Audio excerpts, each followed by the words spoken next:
Vile, how, jinsi, how. Unajua tofauti?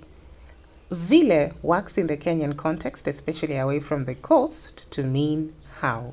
Kwa mfano, nifanye aje sasa?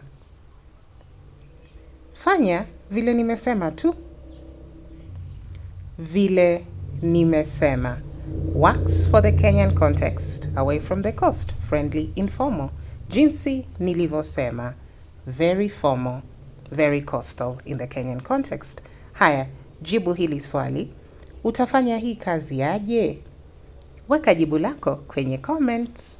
Gift yourself. We've already learned that vile can be used to mean how in the Kenyan context, away from the coast. Now let's look at this common expression. Vile inafaa. Translated, as it should be. That's how it should be.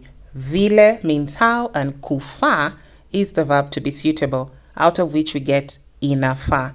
Kwa mfano, nimeleta kila kitu. Vile inafaa. In this particular context, it means bringing everything is exactly what you're meant to do. Kuna vile, is there a way? There is a way.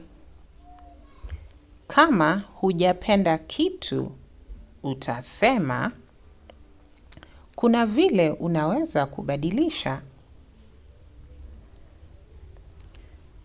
Kama unataka kutoa sababu, utasema, kuna vile hii ni kubwa sana.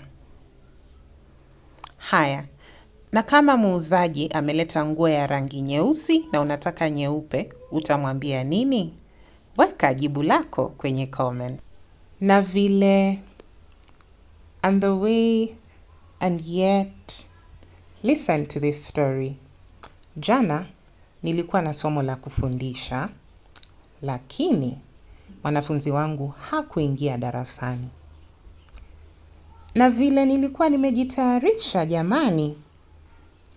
Nilisikia vibaya, lakini ni kawaida ya maisha. Na vile is being used to express disappointment.